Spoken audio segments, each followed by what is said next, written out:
Bonjour et bienvenue dans Milkshaker, le podcast qui agite les idées reçues sur l'allaitement. Je suis Charlotte Bergerot-Palisco, je suis la maman d'un petit garçon de 2 ans que j'ai allaité durant 1 an et je suis la créatrice de ce podcast.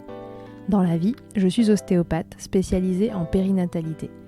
Je m'occupe des femmes en général, de leur désir de grossesse à leur postpartum, des bébés et des enfants. J'accompagne spécifiquement certaines problématiques d'allaitement en libérant les bébés des tensions qui les empêchent de téter correctement, permettant un allaitement serein pour la mère et l'enfant.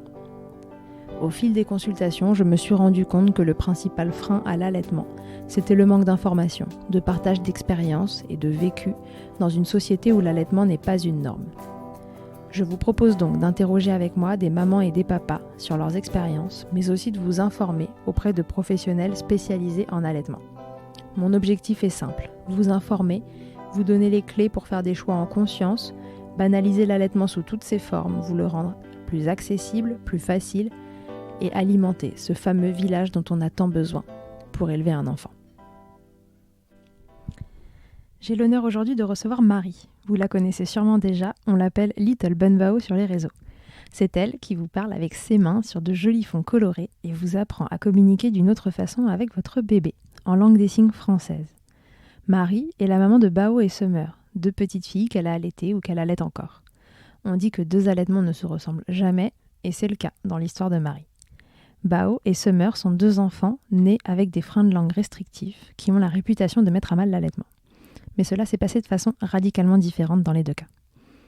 Un premier allaitement qu'on pourrait qualifier d'imparfait, certes, mais qui roule quand même jusqu'au sevrage durant la grossesse suivante. Et un deuxième allaitement fragile, comme le décrit Marie, où Summer, par ses troubles de succion, demande un accompagnement plus important à la maison, comme par les professionnels de l'allaitement. Vous entendrez aussi Marie vous parler de sevrage, d'aversion à l'allaitement, de sujets plus délicats, mais qu'il est important d'aborder. Je vous souhaite une très belle écoute. Bonjour Marie, bienvenue dans Milkshaker. Bonjour Charlotte. Marie, est-ce que tu peux te présenter pour les gens qui nous écoutent ? Je m'appelle Marie, je suis maman de 2 petites filles en bas âge et je suis professionnelle dans la langue des signes. J'ai travaillé auprès des enfants sourds. Et une fois devenue maman, j'ai mis en place des signes de la langue des signes pour communiquer avec mes filles, pour qu'elles puissent, elles, me signer leurs besoins. Et l'aventure Instagram s'est lancée c'est devenu mon métier. Je suis créatrice de contenu dans les signes pour les bébés et un petit peu dans la parentalité. Je partage mon expérience. Et j'ai écrit un livre sur les signes pour les bébés. Voilà. Ok, super. Alors Marie, aujourd'hui, on va parler de tes expériences d'allaitement. Raconte-nous, est-ce que tu as allaité tes 2 filles ? Est-ce que tu allaites tes 2 filles ? Oui. Alors, j'ai allaité mes 2 filles. J'ai commencé l'allaitement avec mon aînée qui aujourd'hui a 3 ans et demi. Donc, ça a été un allaitement assez facile, assez serein, assez naturel, même si on a traversé les petites complications qu'on peut traverser sur un allaitement. Et c'est un allaitement qui s'est arrêté au cours de la grossesse. Ça a été un sevrage induit au cours de la grossesse qui a été un petit peu compliqué. Et puis quand ma petite Summer est arrivée, l'allaitement, deuxième round de l'allaitement s'est lancé, complètement différent du premier. Ok, alors, tu vas nous raconter tout ça. Avant d'allaiter, c'était quoi ton idée de l'allaitement ? Est-ce que tu avais des préjugés, des idées reçues, ou au contraire de belles idées autour de l'allaitement ? Comment tu avais envisagé cette expérience ?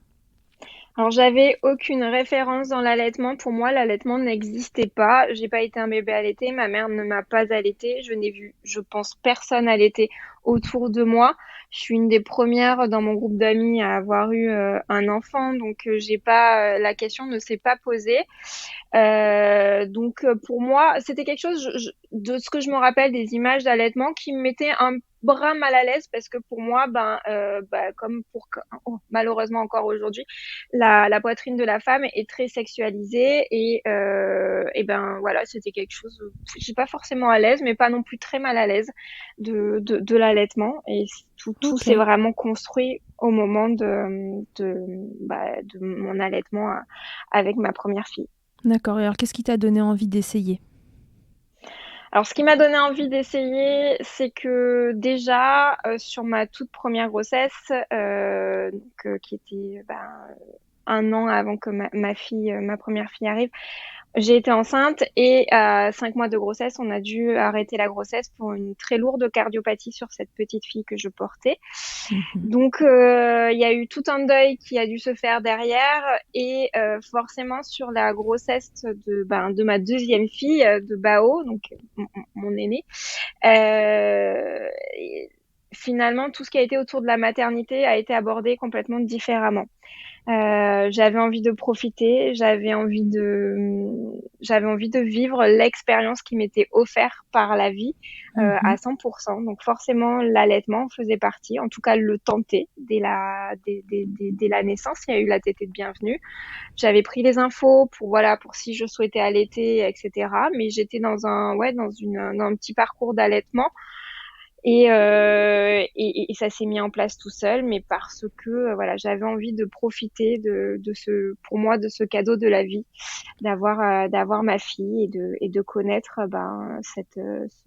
ces sensations-là et cette aventure-là. Ok. Et alors, du coup, ça s'est passé comment, ces démarrages d'allaitement avec Bao, qui est donc ton aîné? Ça s'est super bien passé. Alors moi, je dis ça s'est super bien passé. Pourtant, j'ai eu des crevasses. Pourtant, j'ai eu des douleurs. Pourtant, j'ai eu des tranchées, hein, parce que ça, on n'en parle pas beaucoup, mais j'ai eu des tranchées. Donc, c'est les douleurs au ventre, hein, c'est l'utérus qui Ouais. se rétracte pendant les tétés, enfin, qui contracte plutôt pendant les tétés, et ça crée des douleurs qu'on appelle d'un très joli nom, les tranchées. Horrible. Ce nom est horrible. Juste d'entendre le nom, je crois que je les ressens presque en douleur fantôme. Bon, après, ça permet aussi que l'utérus se rétracte plus facilement et du coup, on retrouve son ventre beaucoup plus plat rapidement. Tout est accéléré. Mais ouais, c'est un peu intense. C'est un petit peu intense. Donc, il y a eu toutes ces douleurs-là, mais qui m'ont semblé, moi, complètement, ouais, Normal. enfin, ouais, normal et puis pas. Ça a pas entaché finalement ce kiff absolu d'allaiter. On parle de ces douleurs-là aux mamans, du fait que bah, vous allez peut-être avoir des crevasses. Alors bon, bah, si on a des crevasses, il faut absolument appeler une consultante en lactation IBCLC parce que normalement, c'est qu'il y a quelque chose qui, dans la succion du bébé, induit ça. Hein. Normalement, on ne devrait Mhm. pas avoir des crevasses. Donc, il faut directement se poser la question. Moi, j'ai eu des crevasses. Bon, on le sait aujourd'hui, il y a un frein de langue chez ma fille. Mais j'étais dans un kiff absolu des hormones dont on ne m'avait pas parlé. J'avais l'impression d'être shootée et d'être dans un bain de coton incroyable, de l'amour, mais de l'amour qui coulait dans mes veines. Des bouffées intenses d'hormones qui s'apparentent à des substances chimiques comme si on avait fumé, ou enfin pas vraiment fumé, mais je sais pas, il y a eu quelque chose d'hyper chimique, un bain de bonheur, mais je pense que j'ai jamais connu quelque chose d'aussi intense en termes de bonheur que durant l'allaitement, surtout les premiers mois d'allaitement. Donc forcément, ces petites douleurs, ces gènes ou ces petits trucs qui sont venus un petit peu entacher à certains moments, enfin vraiment pour moi c'était un détail, vu Et que ça tout le reste restait était. tolérable ou il a fallu que tu fasses des choses pour combattre ces crevasses, ces douleurs, etc. C'est passé tout seul? C'est passé tout seul. C'est passé tout seul. On va dire, les 4 ou 5 premiers jours étaient un peu intenses. J'avais même de la version quand on mettait ma fille Bao au sein. Non, je la repoussais presque. Genre, ah, ça va un peu pincer quand elle Mm, va mm, mm. s'accrocher. Mais finalement, comme je l'explique, c'est vraiment ce bain d'hormones qui était incroyable, qui faisait passer un petit peu l'appréhension au début, là, ou quand ça accroche un peu. Mais voilà, non, non, tout est passé, tout s'est débloqué. Enfin, les crevasses sont parties toutes seules. Super. Euh, donc voilà. Et donc après, t'es partie pour cet allaitement jusqu'à la grossesse suivante sans encombre? Alors, sans encombre, non, j'ai eu 2 mastites, je crois. On a eu une grève de tétée. Mhm. On a eu tous les petits trucs de parcours, hein, classiques, j'ai envie de dire, mais Ouais. c'est pas venu du tout entacher l'allaitement, cette aventure qui pour moi a été m'a révélé aussi dans ma parentalité, dans mes choix, même dans ma carrière, dans un peu tout, c'est venu un petit peu tout bouleverser. Mhm. Donc voilà, les petites mastites, les petits engorgements qui font que voilà, on passe une journée difficile. Pour moi, c'est du détail, mais c'est pour moi, hein, c'est mon ressenti à Ouais, moi. ouais, ouais. Donc, tu as eu toutes ces petites galères. Tu disais que tu t'étais renseignée avant la grossesse sur l'allaitement. Tu connaissais l'existence de ces consultantes en lactation, de ces professionnels qui pouvaient accompagner si l'allaitement se passait moyen? Oui, j'ai eu la chance d'être accompagnée par ma doula Leslie, Oui. qui était aussi formée, formée, avait toutes les infos au niveau de l'allaitement et m'avait passé toutes ces informations-là, m'avait conseillé des lectures. Donc j'avais les infos, je savais qu'il fallait faire appel à une consultante en lactation IBCLC, sauf que vu que ça s'est réglé assez rapidement, on n'a pas eu besoin. Je sais que j'avais le numéro, mais je n'ai pas passé le coup de téléphone. Et je pense que j'aurais dû. Ça aurait Mhm. peut-être réduit, au lieu que ça soit 4-5 jours, ça serait passé à 2, je ne sais pas. J'aurais dû appeler, tu sais pourquoi? Parce que quelques temps plus tard, donc une semaine plus tard, on a eu une hospitalisation que j'ai complètement squeezée de mon cerveau pour ma fille, Mhm. donc Bao. Elle faisait des espèces elle s'étouffait au sein.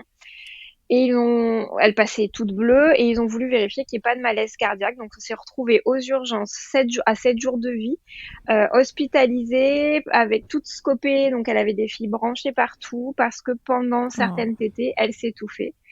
On ne saura que plus tard que en fait, c'est que j'avais un réflexe d'éjection fort qui Mhm. faisait que elle avait trop de lait. Donc, un bébé quand il a trop de lait, il peut couper sa respiration et elle passait un peu au bleu et puis hop, elle reprenait sa respiration. Mais si on avait une consultante en lactation IBCLC, elle aurait pu nous dire, en fait, voilà, il y a ça et c'est pour ça et nous rassurer et nous éviter le traumatisme de une nuit en pédiatrie quand on a un bébé de 7 jours. Tout à fait, ce qui n'est pas franchement passionnant.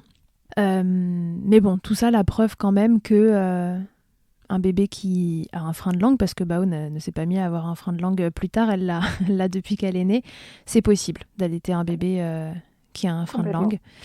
Oui, oui, oui, parce que pas de baisse de lactation.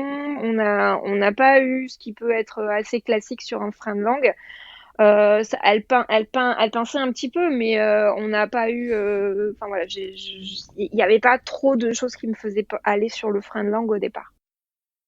Et alors, ça va être intéressant là qu'on parle du coup de ton deuxième allaitement, de l'allaitement de Summer, qui est plus Oui. récent, et là pour lequel l'histoire est tout autre. Est-ce que tu peux nous raconter cette fois-ci comment ça s'est passé? Alors Summer, allaitement qui se met en place au tout début super bien, pas de crevasse comme à l'opposé de ma première fille de Bao. Par contre, on a très vite vu qu'il y avait un frein de langue parce qu'on a été suivi par notre chiro qui a vu qu'il y avait un bon frein. Mhm. La lactation avait du mal à se mettre en place. Les tétées étaient très courtes. Elle lâchait très très facilement. Alors que Bao, ma première fille, elle lâchait rien, elle était au sein tout le temps, il y avait rien qui la déconcentrait. Summer, c'était très fragile. J'ai senti directement l'allaitement très fragile, malgré qu'il n'y ait pas de crevasse, malgré qu'il n'y ait pas de douleur les premiers temps, mais je sentais cet allaitement qui était complètement différent, avec donc ce frein de langue qu'il a fallu faire couper pour éviter. Je pense que sans la fréno, on aurait je sais pas si j'aurais tenu l'allaitement jusqu'à aujourd'hui. Il était plutôt en danger. Ouais, quand tu dis c'était fragile, c'est que tu as l'impression qu'elle se mettait un peu en économie d'énergie, qu'elle t'était pas assez, ou alors ça lui causait des problèmes, parce que les bébés qui tètent mal, qui viennent, qui partent, qui reviennent du sein, qui partent, qui reviennent du sein, c'est aussi des bébés qui prennent beaucoup d'air. Est-ce qu'elle était gênée au niveau digestif? Qu'est-ce qui s'est passé? Complètement. Alors complètement. Alors déjà, elle prenait pas assez de lait, je pense. Elle a pas eu la montée de poids que sa sœur a eu, Mhm. la prise de poids que sa sœur a eu. Mais il y avait aussi tout cet air qu'elle avalait. Elle faisait pas bien ventouse non plus, donc elle avalait beaucoup d'air. Donc beaucoup d'air, douleur au ventre, besoin de faire les terribles rots bloqués. Les Ouais. parents qui vivent ça comprendront. Le fait de passer des fois une demi-heure à faire un row sur le premier quart de la tétée. Oh et là après de la là. remettre en tétée pour, au bout de la moitié de la tétée, refaire un row qui prend une demi-heure. C'était un enfer. Ouais, tu passes la Donc journée là. voilà. Et je savais qu'il allait avoir une frénectomie qui allait être faite derrière, donc j'étais rassurée en me disant que ça n'est que passager. Je savais que ça n'allait pas être complètement notre parcours au niveau allaitement, qu'à un moment donné, ça allait forcément s'améliorer. Donc on a tenu ce temps-là, mais c'était très long, très très énergivore, et c'était pas très agréable.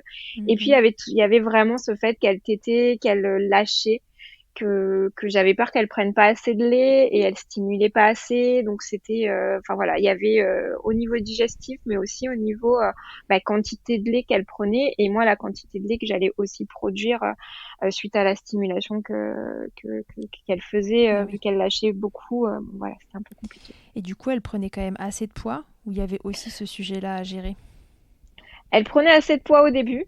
Mhm. On a eu une stagnation de poids qui m'a inquiétée il y a pas très très longtemps. Et voilà. Et c'est pour ça que j'utilise le mot fragile. J'ai senti très vite que l'allaitement était fragile, que Ok. sa succion était fragile. Donc, c'était pas du tout pareil que pour sa sœur. Et comment ça s'est passé la prise en charge du coup de ce frein restrictif pour Summer? Qu'est-ce que ça a été les grandes étapes pour réguler, enfin plus que du frein restrictif, qu'est-ce que ça a été les grandes étapes de prise en charge de la succion de Summer? Alors, directement, moi, c'était déjà fait, vu qu'on avait un suivi chiro avec Bao, ma grande. On est directement, quand on est sorti de la maternité, je crois qu'une semaine après, on était chez notre chiro, sa remplaçante, Camille, et Ouais. qui nous a accompagnés, qui a détecté, enfin, déjà, qui a traité toutes les tensions. Elle nous avait un bon torticolis, donc ça a pu être traité, ça a apaisé aussi les tétés, parce que forcément, quand on est avec la tête un de Penché. travers ou Mhm. bloqué. Ça a aidé beaucoup sur les tétés, mais elle a directement vu qu'il y avait potentiellement, parce que c'est un prédiagnostic, un frein restrictif de langue et de lèvres supérieures, et enfin non, de lèvres et de joues. On avait Ah, les joues au la départ aussi. totale. La totale, on avait le Sinon, c'est quatuor pas gagnant. drôle. Voilà. Donc, elle nous a orientés vers la dentiste avec laquelle elle travaille. Je peux la citer? Bien sûr. Docteur Nouila Johnson, qui est près de Bordeaux. Et on a Bien sûr. pu avoir un rendez-vous, je crois, dans les 10 jours qui ont suivi. Et Cool. donc, qui a confirmé le frein de langue, surtout, et de lèvres, et de nous dire voilà, qu'elle allait faire une fréno, enfin, qu'elle nous conseillait une fréno, parce qu'on ne nous impose pas. Elle nous conseillait une frénectomie. Et Mhm. donc, je crois qu'une semaine ou 10 jours après, on était là-bas pour la freine. Ok, oui, on peut carrément citer tout le monde, hein. Noëlla, c'est la dentiste que vous avez entendu parler dans l'épisode 19, si ma mémoire est bonne. Enfin bref, l'épisode sur les frénotomies. Et Caroline et Camille sont les chiro qui travaillent avec elle au même endroit et avec qui elle travaille en équipe pluridisciplinaire. Donc Ouais, tout ce petit monde, tout ce beau monde est autour de Bordeaux et Marie a la chance de ne pas être trop loin et donc d'avoir pu bénéficier de leurs soins. exactement. Ok, et donc du coup, l'Akiro a préparé, entre guillemets, le terrain, a permis à Summer de se décoincer un peu, de se démêler de ses tensions, et derrière, vous avez pu faire la frénotomie. Est-ce que ça a été tout de suite mieux? Est-ce que ça a pris du temps? Ça va être intéressant d'avoir ton expérience, puisqu'on vient de faire ces épisodes informatifs sur les freins, donc raconte-nous les suites de la frénotomie de Summer. Alors, déjà, je veux expliquer un petit point, c'est qu'on a préparé, mais je pense que nous, on n'a pas été assez assidus en préparation, en exercice pré-frénectomie. Ouais. On en a fait, mais je pense pas assez, mais ma lactation aussi baissé. Donc voilà, la frénectomie a été faite et heureusement parce que je pense que j'aurais pas pu tenir trop longtemps. Dans ton cas, ça Par urgeait. Ouais. Et ensuite, la frénectomie a été faite. C'est vrai que je m'attendais à quelque chose de hyper magique, qui a été là. Soyons honnêtes, ça a été là pendant 3 jours. Ça a été là pendant 3 jours. Il n'y avait plus aucune tension. Summer avait été préparée par la chiro juste avant la frénectomie. Juste après, elle avait une ouverture de bouche beaucoup plus grande et je le place là, mais un visage que je n'ai, je sais pas, je l'ai pas reconnu, mais ultra détendue. Mhm. Ça m'a frappée. J'étais pas préparée, j'en avais pas discuté avant. Mais quand on m'a rendu mon bébé avait le visage qui avait changé. Mais détendu. Quelque chose qu'on y aurait enlevé. Il y avait des tensions sur le visage qui ne se voyaient plus. Et c'était très marquant. Et donc, les 3 jours qui ont suivi, c'était très facile pour elle de téter. J'avais des sensations que je ne connaissais pas, une ouverture de bouche que je ne connaissais pas. Et au bout de 3 jours, bah, les tensions sont revenues, ce qui est normal parce que normalement, au bout de 3 jours, on avait un rendez-vous chiro, mais habitant hyper loin, à 1 heure et demie, en plein été, ce qui veut dire doubler le temps de trajet, etc. Mhm. C'était pas possible. On a eu des galères, donc on n'a pas pu faire ce rendez-vous-là. On a dû attendre une semaine. Et sur cette D'accord. semaine-là, se sont posées plein de tensions qui ont été, voilà, qui nous ont mis un peu des bâtons dans les roues sur la récupération de Summer. Et vous aviez à nouveau des exercices à faire, vous aussi, en plus en post-fréno.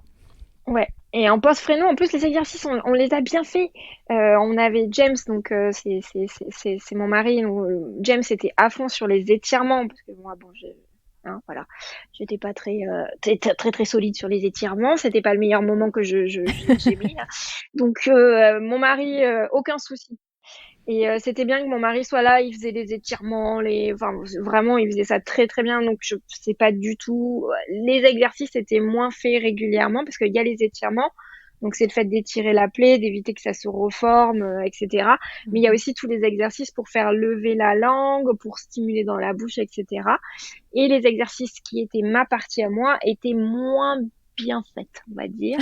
Donc je pense que ça aussi, ça a impacté un petit peu sa récupération derrière. Et c'est pour ça que quand j'en parle avec les parents, je dis faites bien les deux, faites bien les étirements, mais aussi les exercices Mhm. qui sont vraiment importants dans la récupération derrière, parce qu'on a tendance à penser qu'une fréno, on coupe, poum, c'est magique.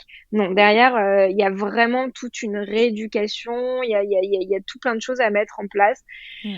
pour que le bébé puisse récupérer cette amplitude. Ouais, bien sûr, on ne le dira jamais assez, mais sectionner un frein, c'est une chose, mais cette langue qui n'a pas bougé correctement pendant des mois avant a besoin qu'on lui file un coup de pouce, en fait, pour faire le job qu'elle ne pouvait pas faire.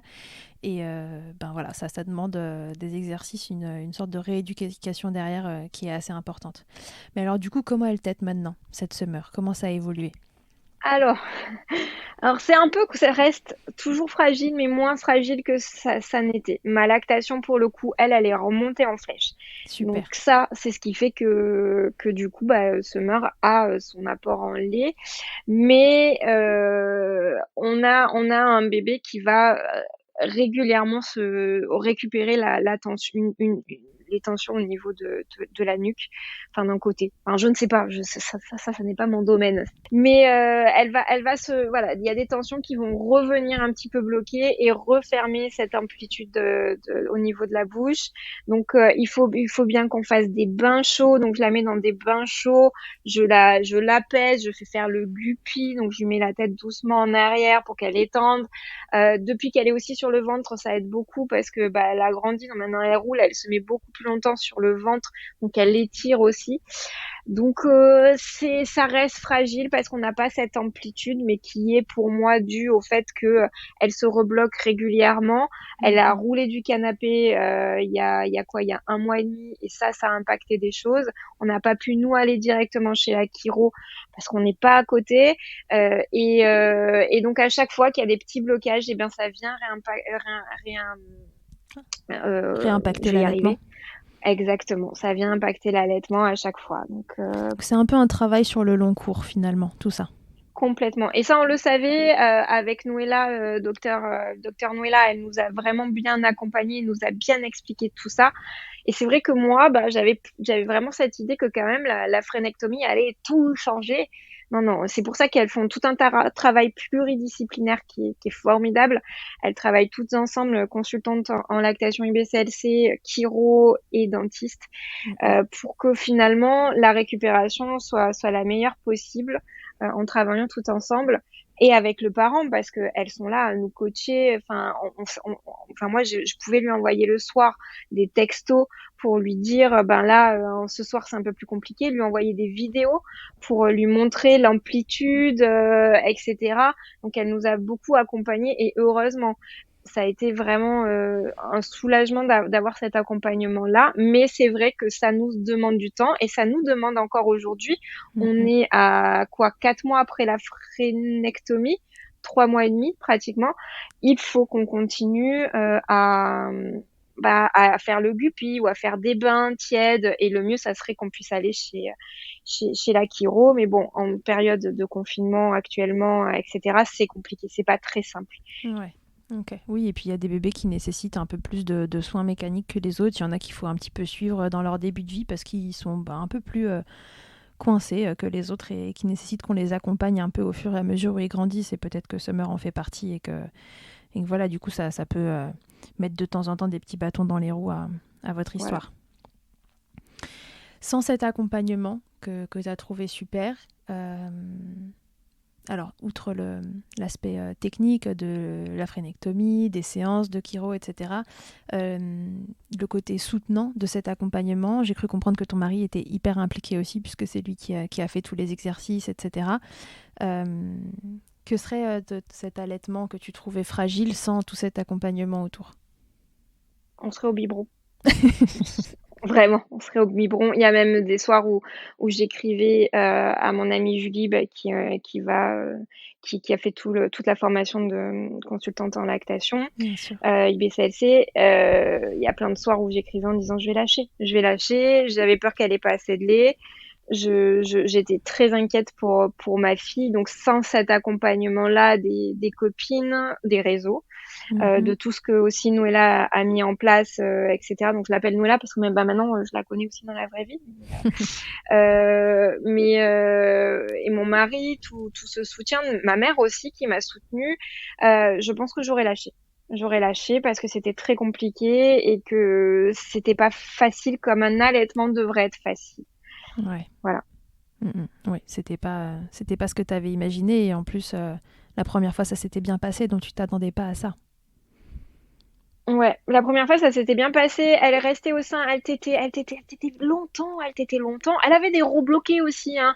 C'était pas non plus un parcours de santé, hein, mais il y avait des petites difficultés. Mais il n'y avait pas ce stress qu'elle ne prenne pas assez, que les tétés soient si fragiles. Et d'ailleurs, en parlant de tétés fragiles, ça me fait penser que Summer, donc ma deuxième, je suis obligée de lui donner les tétés dans le noir. On est dans un noir absolu, sans aucun bruit. Alors avec une aînée, on voit le travail que ça peut demander parce que c'est terrible. Mais c'est un petit bébé qui va, dès qu'elle voit un truc, dès qu'elle voit sa sœur, elle lâche.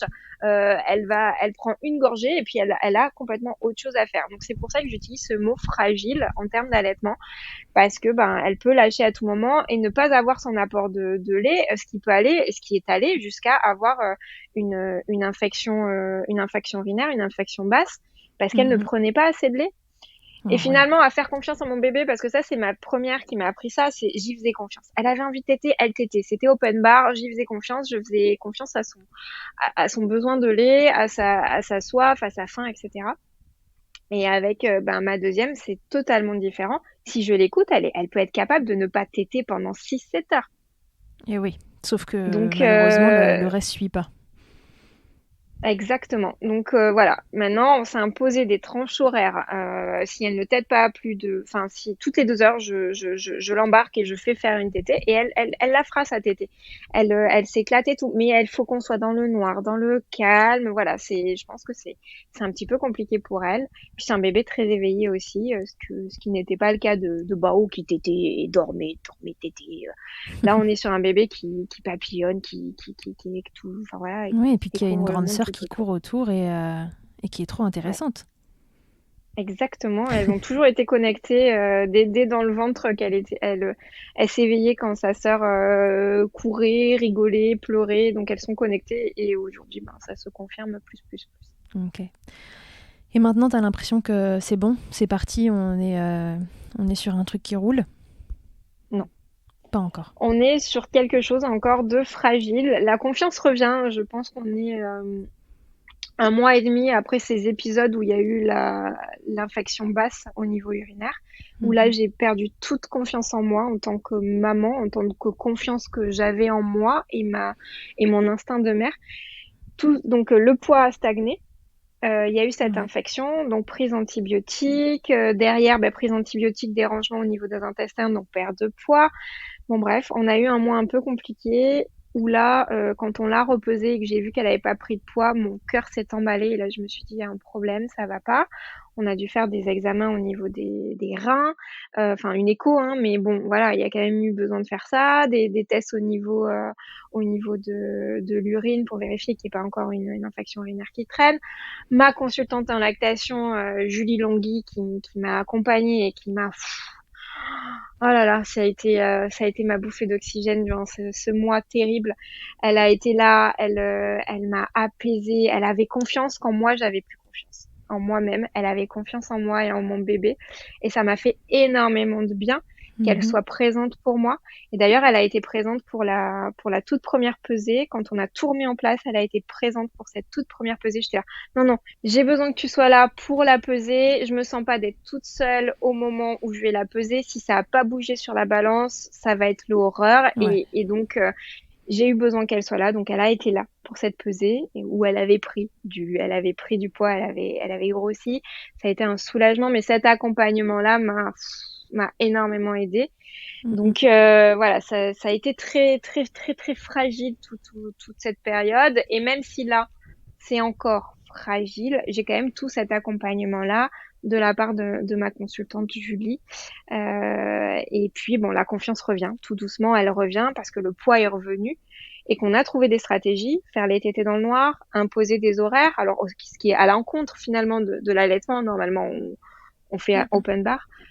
Là, on est vraiment sur, voilà, si elle n'a pas tété au bout d'une heure et demie, je propose une tétée dans le noir et puis elle va prendre. Je la force pas à prendre à téter si elle veut pas. Non, de toute façon, on peut Mais pas forcer un bébé à téter, hein.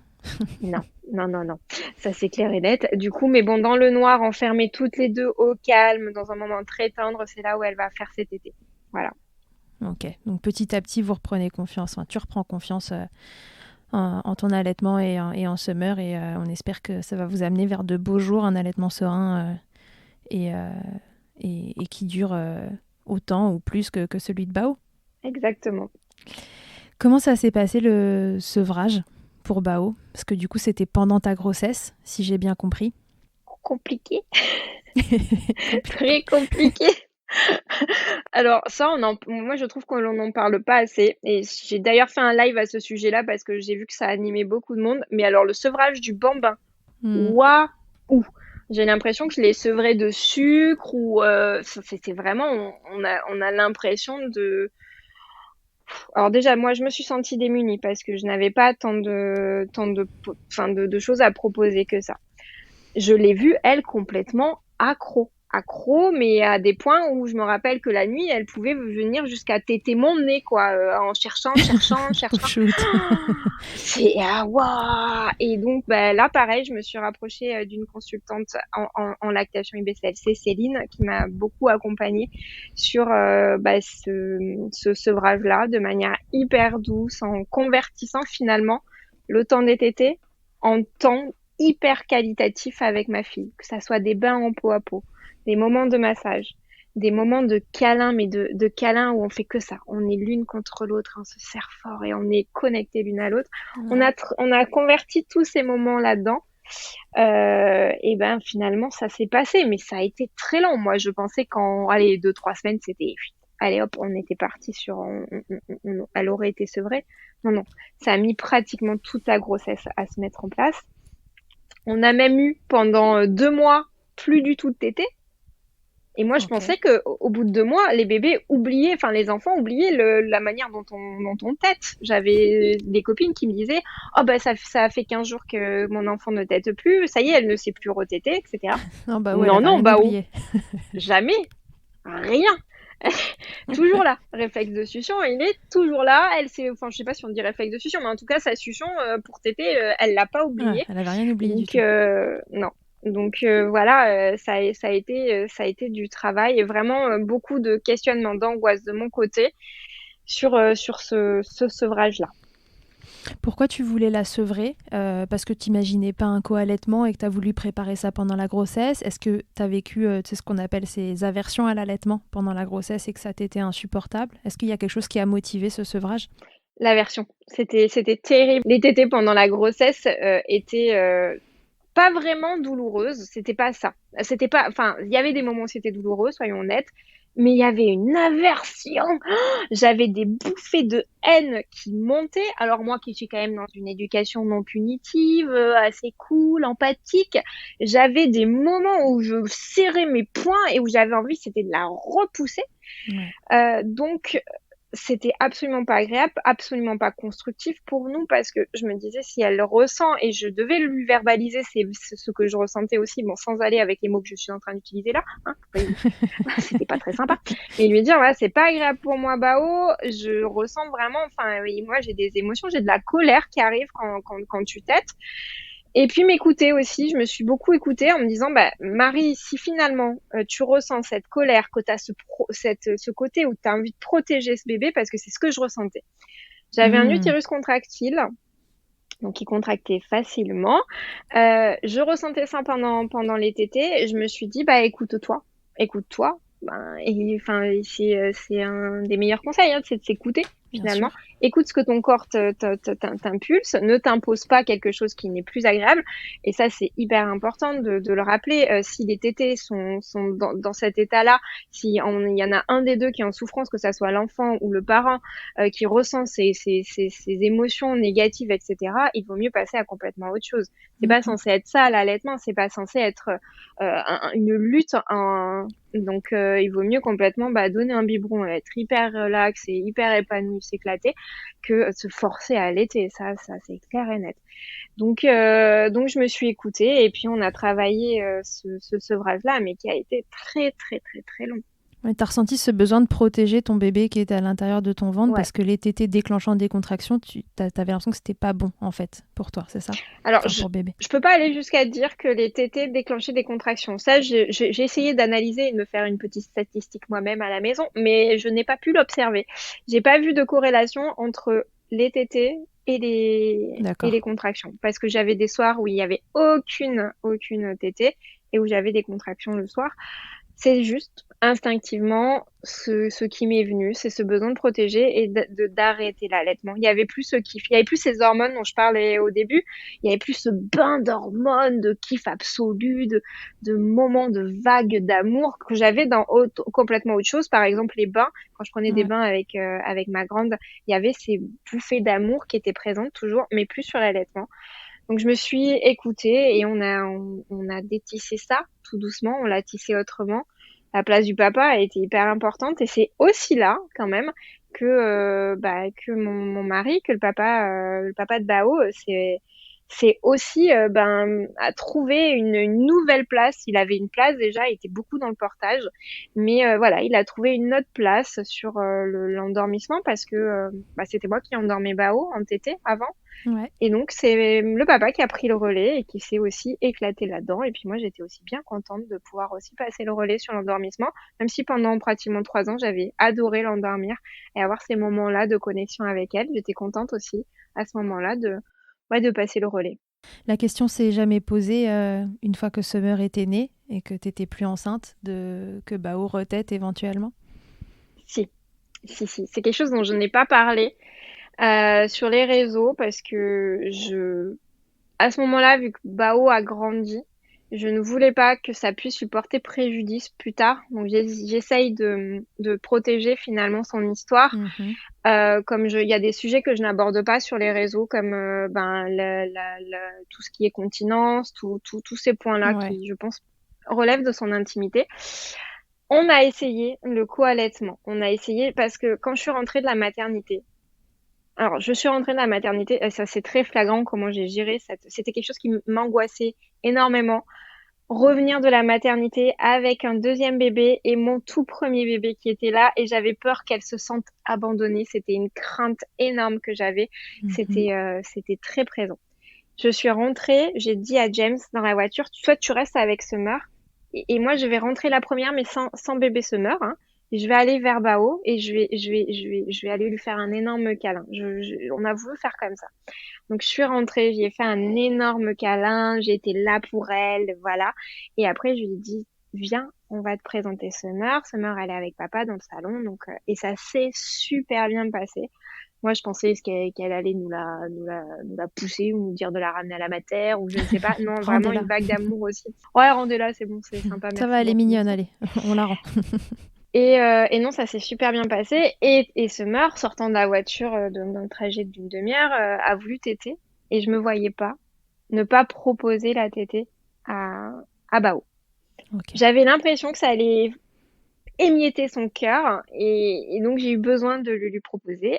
Elle a tété. Et puis, je lui avais dit, écoute, si quand ta sœur sera née et qu'elle tète et que toi, tu souhaites téter, tu pourras le faire. Je le lui avais dit, donc j'ai voulu lui tenir cette promesse-là. Donc, elle a tété à la Mhm. naissance, au retour de la maternité, elle a tété un petit peu. C'était franchement pas super agréable pour moi. Alors j'ai bien aimé parce que ça a été un moment d'osmose ou je ne sais quoi, mais j'étais pas super à l'aise, juste par sa succion à elle. Il faut rappeler qu'elle a un frein de langue. Elle a une Mhm. succion très particulière, elle avale beaucoup d'air, donc ma grande avale beaucoup d'air, elle lâche, elle claque, machin. Ah, et ça m'énervait. Ça continuait même après finalement la naissance à m'énerver voilà, et je ressentais toujours cette aversion là. Elle était toujours présente. Donc on a refait un sevrage après cette tétée là. Ok. Donc en gros elle a tété je crois pendant une petite semaine, elle a fait une tétée par jour, une petite tétée, c'était vraiment des juste pour s'apaiser. Et donc on a dû redéconstruire. Bon bref, on aurait pu se l'éviter, mais voilà.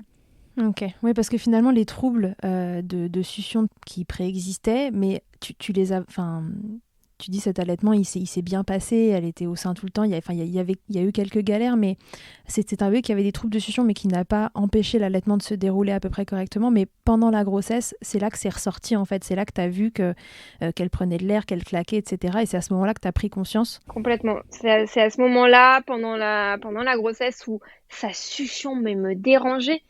Le fait qu'elle claque là, alors ça semble incompréhensible, peut-être parce que j'ai fait 3 ans de cet allaitement-là. Elle claquait la langue hein, Mhm. quand j'étais pas enceinte. Elle avalait beaucoup d'air, elle pinçait beaucoup, elle pinçait beaucoup. J'avais la trace des dents sur le mamelon. Mais ça me dérangeait pas, je ressentais pas de douleur, c'était vraiment que des vagues d'amour, c'était quelque chose de super chouette qui lui apportait beaucoup. En plus, c'est un bébé quand même qui ne mangeait pas beaucoup. Frein de langue, dysoralité qui a été induite.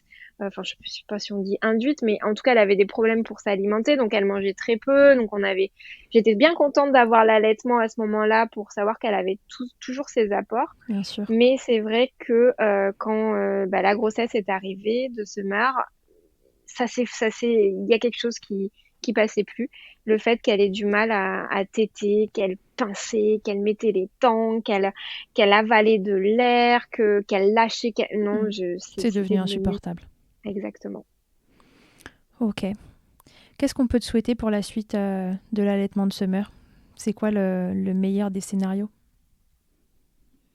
Eh ben que les tensions se dénouent Mm. et qu'elle puisse téter de manière plus naturel et moins dans ce cadre assez strict. Ouais. Mais on est reparti quand même sur quelque chose. La confiance est là. Et je pense que c'est ça le plus important. La Mm, mm. confiance qu'elle soit là et qu'elle solidifie tout cet allaitement. Ouais. On peut te souhaiter que ça glisse un peu plus facilement encore. Exactement. Ok. Marie, ces expériences d'allaitement, euh, est-ce qu'elles ont eu un impact dans ta vie personnelle ou professionnelle? Complètement. Elles ont eu mon allaitement avec ma grande, dès le départ, a tracé cet amour que j'ai eu et cet intérêt dans la parentalité. Ça m'a fait me poser plein de questions. Ça a fait ce bain d'hormones qui m'a fait m'investir beaucoup sur les réseaux, dans le partage, dans l'accompagnement. Je me suis aussi sentie seule dans mon allaitement. J'ai eu besoin de le partager sur les réseaux, j'ai eu besoin d'en parler, j'ai eu besoin de suivre des comptes et finalement ça a tracé ma carrière professionnelle aujourd'hui, Ouais, créatrice de contenu sur les réseaux, pas du tout dans l'allaitement parce que je ne suis pas formée dans l'allaitement, bien sûr. mais toujours dans ce domaine de la parentalité au travers des signes pour les bébés. Donc ça a fait ça, ça a tracé ce chemin-là, ça a fait aussi cette confiance. J'étais une maman brisée qui avait vécu un deuil, qui avait perdu son bébé. Ouais. J'étais une jeune femme hypersensible de base je me sentais fragile. Ça m'a construite. Cet allaitement pour moi m'a construite et m'a révélée. Ça m'a permis aussi de militer dans le féminisme, de me sentir, je sais pas, ça m'a donné une force que je n'avais pas et qui, même au moment du sevrage de ma grande, était là, il est resté. Tous ces acquis que m'avait apporté l'allaitement sont restés et resteront. Donc ça a été quelque chose de très déterminant dans ma carrière professionnelle, mais aussi en termes de perso. Ça m'a énormément appris, ça m'a rendue confiante. Ça m'a rendu cette confiance qui, je pense, avait été cassée enfant. J'ai été élevée dans quelque chose d'assez strict et étant hypersensible, ce qui n'avait pas été vu par mes parents. J'étais quand même une enfant très fragile, très ben voilà, et forcément, il m'a manqué de confiance toute Hmm. mon enfance jusqu'à l'âge adulte et j'ai retrouvé cette confiance grâce à l'allaitement. Ok. Alors, si tu devais donner un conseil à une maman qui se pose la question, est-ce que je vais allaiter, pas allaiter, ou qui allaite, qu'est-ce que tu lui dirais? Ce serait quoi ton meilleur conseil? Meilleur conseil, c'est de s'écouter et de se laisser une porte ouverte. De se laisser une porte ouverte, de l'essayer. Alors, le but n'est pas d'essayer, de se forcer à essayer, bien sûr, si on le sent pas, on le sent pas, Bien mais sûr. vraiment de s'écouter. Et je pense que la majorité des parents, enfin de la maman au moment de l'accouchement, ça vient, c'est une continuité. L'allaitement, alors moi je suis en train de parler de mon vécu, c'est-à-dire des accouchements qui ne sont pas passés par césarienne ou pas très très compliqués, mais ça a été une continuité. L'allaitement a été une continuité. Le bébé posé sur le ventre qui vient grimper et chercher le sein, ça s'est fait, c'est un prolongement. Juste de s'écouter, de se faire confiance et de se dire pourquoi pas. Ok, ok. On n'a pas du tout parlé de ta reprise du travail, puisque tu nous l'as expliqué, tu travailles de la maison, tu crées du contenu, donc tu as organisé ta vie professionnelle autour de l'accompagnement de tes enfants, et donc du coup ça n'a jamais entravé tes allaitements. Non, non, non. Non, non, mon travail n'a jamais entravé l'allaitement. Par contre, enfin, c'est pas pour autant facile. C'est-à-dire que Mm. ben, je travaille beaucoup et enfin, c'est pas facile à gérer quand même. Pour Bao, ça l'était. Pour ma grande, ça l'était. Parce que Mhm. les tétés étaient très faciles. Pour Summer, c'est quelque chose qui est un peu plus fragile et du coup qui nécessite de me faire des pauses et de trouver du temps pour cet allaitement qui devrait être simple. On doit mettre un bébé au sein, on peut continuer à travailler. Ouais, parce que là, il n'y a pas de tété où on peut faire autre chose en même temps. La summer, il faut Mm. être à 100% avec elle dans un environnement calme le temps qu'elle tète. Oui, et d'un côté, ça fait sens aussi. C'est que si elle pouvait téter avec toute la charge de travail que j'ai, je serais pas connectée à elle. Et je pense que c'est pas un hasard. Si c'est un bébé qui a D'accord. besoin que je sois dans le noir avec elle, avec mes bras entourés autour d'elle, à lui faire des papouilles et des bisous pour téter, c'est qu'elle m'envoie un message. C'est que c'est elle qui, enfin, inconsciemment, il y a une coupure avec les réseaux et avec mon boulot Mm. qu'elle m'impose. Et heureusement, parce que 20 minutes avant d'accoucher, je travaillais. Et le lendemain de l'accouchement, je travaillais. Donc, Ouais, donc summer, elle nous finalement, raconte un truc. elle nous raconte un truc. Et enfin, tous les soirs, quand je sais que je dois poser mon téléphone et que je dois couper, etc., je la remercie. Je la remercie parce qu'elle me permet de vivre ces moments-là de communion avec elle que je pourrais regretter plus tard et que je suis sûre que je regretterais plus tard si elle ne me les imposait pas. Marie, avant qu'on se quitte, je vais te proposer de répondre à mon interview Fast Milk. Marie, est-ce que tu es prête? Je suis prête. Marie, quelle est ta tétée la plus insolite? La tétée la plus insolite ou une des plus insolites que j'ai eues, c'est dans les premiers mois avec Bao. on jouait aux jeux vidéo avec James le soir, c'était notre moment où on se retrouvait. Et donc je joue aux jeux vidéo, je suis dans un moment hyper tendu où on est tout seul au milieu de la map et il faut surtout pas que je meure. Donc Bao se réveille pour téter, donc James se rue dans la chambre et moi qui lâche pas ma manette et James qui tient Bao et qui me la met au sein, Bao qui tète et moi qui suis concentrée à me cacher dans les bosquets pour pas me faire striker. Voilà, ça c'est la tétée, je pense, une des plus insolites que j'ai eues. C'est la tétée warrior, quoi. C'est ça. Ok, Marie, le truc le plus glamour qu'il t'ait été donné de vivre durant ton allaitement? Dans le truc le plus glamour, durant l'allaitement, il y avait cette période où j'avais énormément de lait et où je le récupérais grâce à un recueil de lait. Et alors avec ma mère, on avait vu qu'il y avait des vertus pour la peau. Le lait était super bon pour les rides, ça hydratait, etc. Donc tous les soirs, on était là avec notre pot de lait qui biphase en plus, et à tremper des cotons et à se faire des espèces de compresses sur la tronche avec ma mère qui se met mon lait. Enfin, c'était complètement. Et alors, ça marche? Est-ce que les rides de ta maman sont parties? Et complètement. Un espèce de lifting, vraiment. Hein, c'est un scoop. Mettez du lait sur les rides. Hein, arrêtez les crèmes. Non, voilà, non, exit non, L'Oréal, je mets Maybelline et je sais pas qui parce qu'il faut toujours en citer 3. Mettez du lait maternel sur vos rides. Ok, ta position préférée, Marie, dans le Kama Sutra de l'allaitement? Alors, ma position préférée étant celle de la nuit où j'allaite allongée, mais je donne pas le sein qui est le plus près de ma fille, mais l'autre quand on peut dormir sur le ventre. Est-ce que tu vois laquelle? Tu vois, on est sur le ventre, on allaite sur le ventre en étant allongé. Ah d'accord, donc tu es sur le ventre et tu lui donnes, genre ta fille est à droite de toi et tu lui donnes le sein droit, c'est ça?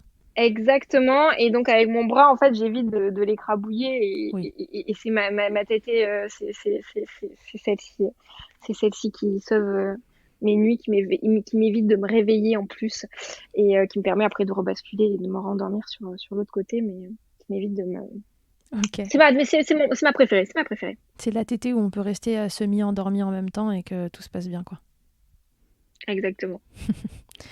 Si en un mot, Marie, tu pouvais me résumer ton allaitement, donc tes allaitements, tu as le droit à 2 mots, puisqu'ils sont très différents.